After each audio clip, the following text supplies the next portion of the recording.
Hello everybody, कैसे हो आप सब। आई होप आप सब अच्छे होंगे। This is my channel, welcomes to my channel. This is my second video, part 2, class +2 political science, book 1 contemporary world politics का ये पार्ट 2 पढ़ेंगे आज हम। इसके अंदर चैप्टर फर्स्ट कर रहे हैं हम, cold war era by Ashupreet Kaur. Okay, इसके अंदर फर्स्ट पार्ट अगर किसी ने भी नहीं देखा तो प्लीज़ जल्दी से मेरे चैनल पे जाके देख लीजिए ताकि पहले वो देखिए ताकि आपको अच्छी तरह चैप्टर स्टार्टिंग से ही समझ आ जाए। चलो स्टार्ट करते हैं। सबसे पहला इसके अंदर हमने डेफिनेशन लिया है logic of deterrence. Logic of deterrence means इसके अंदर इन्होंने ये बताया हुआ है भी जो कोई भी अगर कंट्री हो, कोई भी मतलब सुपर पावर वाली कंट्री हो, जैसे कि इसके अंदर चैप्टर के अंदर यूएसए एंड यूएसएसआर है, इन दोनों के ये दोनों कैपेबल हैं न्यूक्लियर वॉर, न्यूक्लियर वेपन को अटैक करने के लिए। अगर एक भी इन्होंने न्यूक्लियर वेपन अटैक कर दिया तो पूरी कंट्री उड़ जाती है। मीन्स कोई भी अटैक करते हैं तो पूरी मतलब कंट्री पे इफेक्ट पड़ता है। इसीलिए अगर यूएसए ने अटैक किया तो यूएसएसआर के ऊपर इफेक्ट पड़ेगा, अगर यूएसएसआर ने अटैक किया तो यूएसए के ऊपर। इसलिए दोनों किसी भी अटैक नहीं करते, तो इसी को ही बोलते हैं लॉजिक ऑफ डिटरेंस। इसके अंदर हम थ्योरी वाइज पढ़ लेते हैं। देखो, both the powers have the capacity to retaliate against an attack and to cause so much destruction that neither can afford to enter war. Means इन्होंने बोला है भी जो दोनों पावर्स हैं वो उनको कैपेसिटी है भी वो जो उनको अटैक हुआ है वो उसका रिप्लाई दे सके, इतने वो कैपेबल है भी उसका अटैक का रिप्लाई दे सके। और इन्होंने बोला भी इस करके वो अफोर्ड भी कर सकते हैं वो उस वॉर के अटैक करने के लिए, बट वो जो न्यूक्लियर वेपन जो उन पर अटैक नहीं करते, मतलब अटैक नहीं करते, न्यूक्लियर वेपन किसी में गिराते क्योंकि उसका भी फ़ायदा नहीं है ना उसका फ़ायदा है। इसलिए इसको बोलते हैं लॉजिक ऑफ डिटरेंस। ये 1 मार्क में आ सकता है आपका, 1 मार्क में आ सकता है आपका।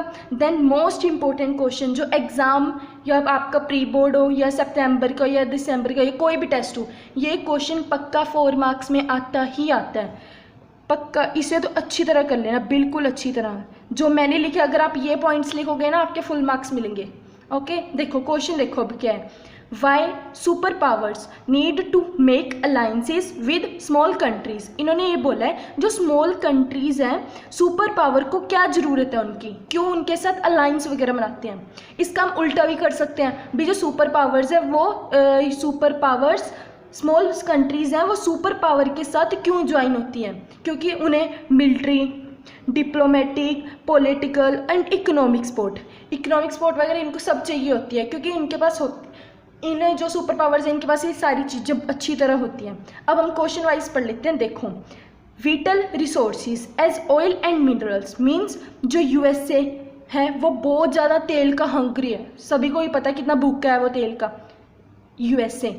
इन्होंने यही बोला है भी स्मॉल कंट्रीज से जो यूएसए वो सुपर पावर है, ये इनसे ऑयल एंड मिनरल्स वगैरह ले लेता है स्मॉल कंट्रीज से।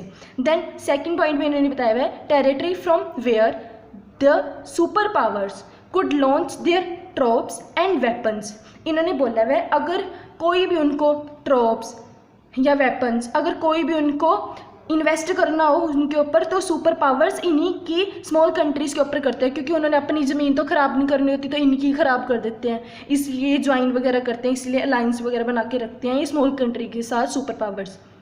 देन थर्ड है location from where they could spy on each other. Means spy मतलब जासूसी करना।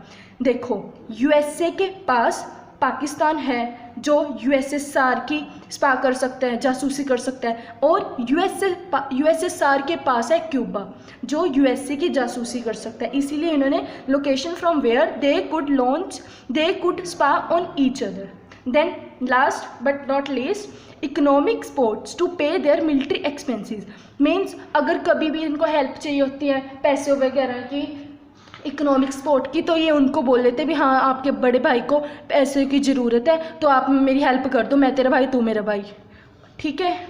देन इसके अंदर आ गया जो 2 मार्क्स में एग्जाम्स में आता है, बट काफ़ी स्कूल्स हैं जो 4 या 6 मार्क्स में इन्हें डाल देते, बट ये इतने ज़्यादा नंबर्स का नहीं है, ओनली 2 मार्क्स का है, 2 मार्क्स का क्वेश्चन है ये। इसके अंदर देखो, इसके अंदर है यूएसए, ये लीडर कौन है, John F Kennedy, and USSR के है निकिता क्रुश्चेव, एंड क्यूबा के फिडल कैस्ट्रो।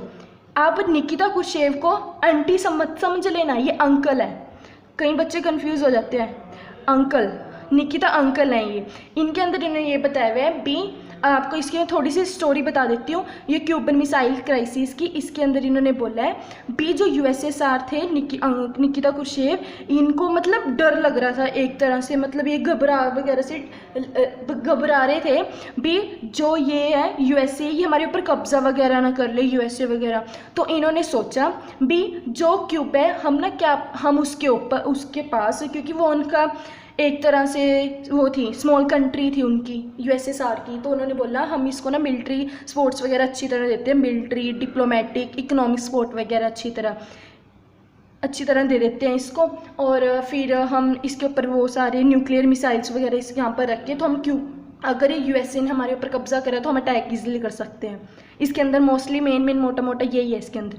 देखो क्यूबन मिसाइल क्राइसिस, ये आपको पता लगे इन लीडर्स के नेम। देखो 1961 के अंदर इन्होंने सोचा था भी हम रखें, और 1962 में इन्होंने स्टार्ट भी कर दिया। देखो, Nikita placed nuclear missiles in Cuba and converted into Russian base. Nikita uncle थे, उन्होंने न्यूक्लियर मिसाइल्स क्यूबा के अंदर रखवा दिए थे, कन्वर्टेड इनटू रशिया बेस, और रशिया बेस में इसको कन्वर्ट कर दिया था। और जो कैनेडी था उसको हफ्ते बाद पता चल गया था, कैनेडी कौन, यूएसए के लीडर, इनको हफ्ते बाद पता लग गया था भाई यूएसए की वॉरशिप है to interrupt any Soviet ship heading to Cuba as a way of warning. This is known as a Cuba missile. Means जो यूएसए के प्रेसिडेंट थे उन्होंने सोवियत यूनियन को, मीन्स यूएसएसआर को बोल दिया था, अपनी ऑर्डर्स वगैरह दे दिए थे, यूएसए के ऑर्डर दे दिए अमेरिकन वर्कशिप्स को भी, अगर कोई भी यूएसएसआर की कोई भी शिप्स वगैरह आपको यहाँ पर आती दिखे तो आपने उसी टाइम उन्हें रोक देना है, उन्हें स्टॉप कर देना, उन्हें आने नहीं देना। एक तरह से उन्होंने ये अपने वे ऑफ वार्निंग दी थी, नहीं तो हम अटैक वगैरह कर देंगे, वे ऑफ वार्निंग दी थी उन्होंने। इसी को ही बोलते हैं Cuban missile crisis. I hope आपको समझ आ गया हो। देन नेक्स्ट करना है हमने arenas of the cold war. ये भी मोस्टली 2 या 4 मार्क्स में आ सकते हैं एग्जाम्स में। अरीनाज ऑफ द कोल्ड ऐसे आ सकते हैं, explain the arenas of the cold war, बहुत ईजी है ये, देखो बहुत ईजी है ये भी। Crisis and wars occurs and threaten to occurs between the alliance system but did not across certain limits. Means इन्होंने बताया हुआ है भी जो क्राइसिस थे वॉर से इन दोनों अलायंस सिस्टम के अंदर होने वाले थे और हो भी गए थे, और थ्रेटन टू अकर्स और हो भी गए थे। अलायंस इन सिस्टम, अलायंस यूएसए की है वेस्टर्न अलायंस एंड यूएसएसआर के ईस्टर्न अलायंस, ये दोनों बिटवीन द अलायंस, दोनों के अंदर अलायंसेस के अंदर वॉर्स हो भी गए थे और होने वाले थे, but did not across certain limits, but उन्होंने लिमिट्स क्रॉस नहीं की थी। इसी के अंदर a great many lives were lost. इससे ये जो अरीनाज वगैरह के अंदर, इसके अंदर जो वॉर्स वगैरह हुए थे, इसके अंदर काफ़ी जानने वगैरह गई थी। मेनली कौन कौन से एरियाज थे, Korea, Vietnam and Afghanistan. Okay, the world was sprayer a nuclear war and global hostilities. It is important to note that these crises and war did not lead to another world war. But जो ये इनकी wars वगैरह हुई थी, इन्होंने ये another world war create नहीं किया था, मीन्स थर्ड वर्ल्ड वॉर नहीं आई थी इसके अंदर। इन्होंने मतलब बिल्कुल इतने ज़्यादा नहीं गए थे, मतलब मेनली इन्होंने बस होने वाली थी, बट इन्होंने लिमिट क्रॉस नहीं की थी अपनी। इसके अंदर इन्होंने बताया हुआ the 2 super powers were post for direct confrontation in Korea. Korea के अंदर कब वॉर हुआ था, 1950 से लेके 53 तक, बर्लिन के अंदर 1958 से लेके 62 तक, एंड सर्वल अदर प्लेसेस, और कुछ और प्लेसेस भी थी।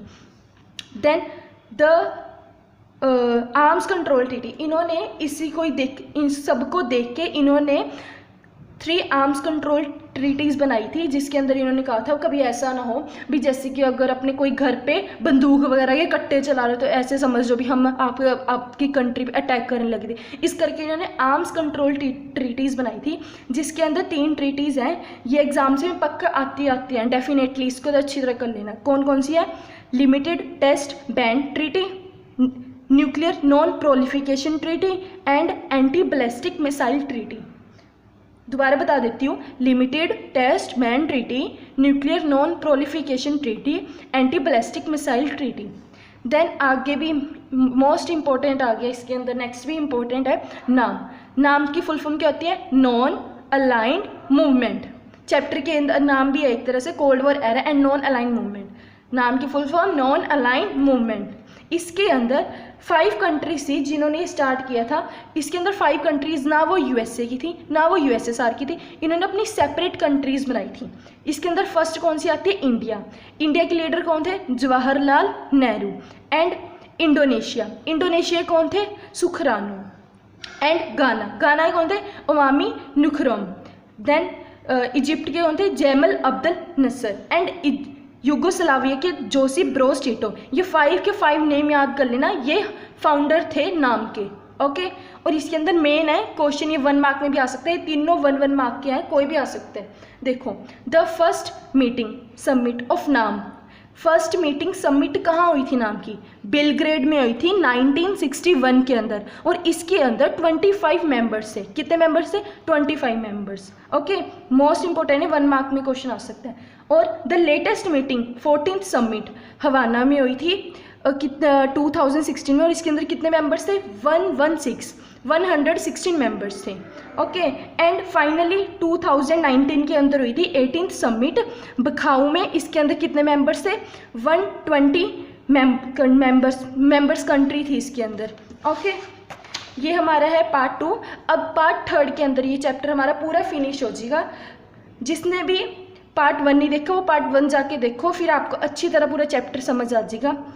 Thank you guys. अगर आपको अच्छी लगी हो मेरी वीडियो तो लाइक शेयर एंड सब्सक्राइब करना तो बनता है। Okay, thank you.